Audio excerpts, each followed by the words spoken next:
కాసేపట్లో ముఖ్యమంత్రి రేవంత్ రెడ్డితో సీఎంఓ అధికారుల సమావేశం. సాయంత్రం జరిగే రెండు రాష్ట్రాల సీఎంల సమావేశంపై చర్చ. విభజన సమస్యలపై సీఎం రేవంత్ రెడ్డికి వివరించనున్న అధికారులు.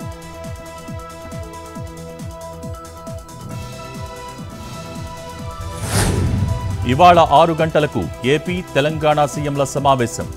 ఏపీలో కలిపిన 7 మండలాలను తిరిగివ్వాలని తెలంగాణ డిమాండ్. కృష్ణపట్నం, మచిలీపట్నం, గంగవరం పోర్టుల్లో వాటా కావాలి అంటున్న తెలంగాణ. కృష్ణా జలాల వాటాలు తేల్చాలని తెలంగాణ డిమాండ్.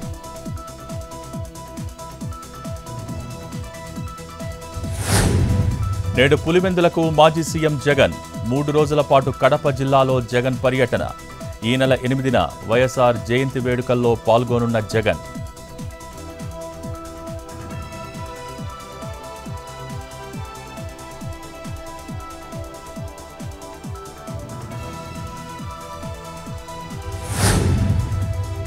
నేడు గుజరాత్కు రాహుల్ గాంధీ.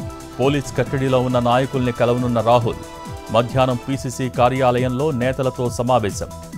రాజ్కోట్ గేమింగ్ జోన్, వడోదర పడవ ప్రమాద బాధితులకు రాహుల్ పరామర్శ.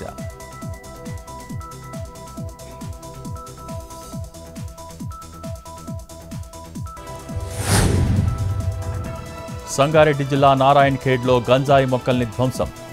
గంజాయి మొక్కల్ని పెంచుతున్న యూపీకి చెందిన నవీన్, సంతోష్. క్రషర్ వద్ద ఉన్న 16 మొక్కలను ధ్వంసం చేసి 2ని అరెస్ట్ చేసిన పోలీసులు.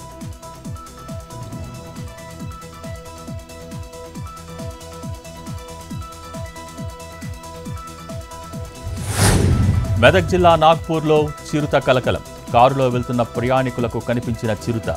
భయాందోళనలో స్థానికులు.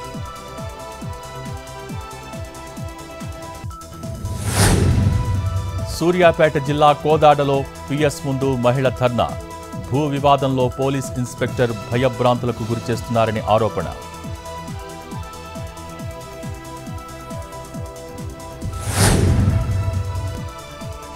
చిత్తూరు జిల్లా బసవరాజు కండ్రిక వద్ద రోడ్డు ప్రమాదం.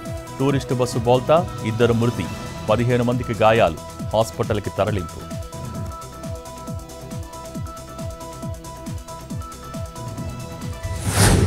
నేటి నుంచి దుర్గగుడి ఆషాఢం సారె మహోత్సవాలు.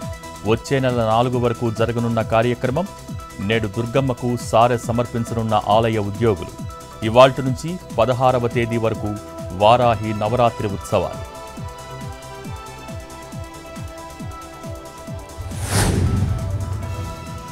తిరుమలలో 18 కంపార్ట్మెంట్లలో వేచి ఉన్న భక్తులు. టోకెన్ లేని భక్తుల సర్వదర్శనానికి 10 గంటల సమయం.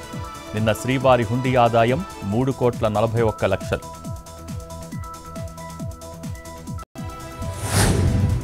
తెలుగు రాష్ట్రాల్లో స్వల్పంగా తగ్గిన బంగారం, పెరిగిన వెండి ధరలు. 24 క్యారెట్ల 10 గ్రాముల పసిడి 73,080 రూపాయలు. 22 క్యారెట్ల 10 గ్రాముల పుత్తడి 66,990. కిలో వెండి ధర 97,800.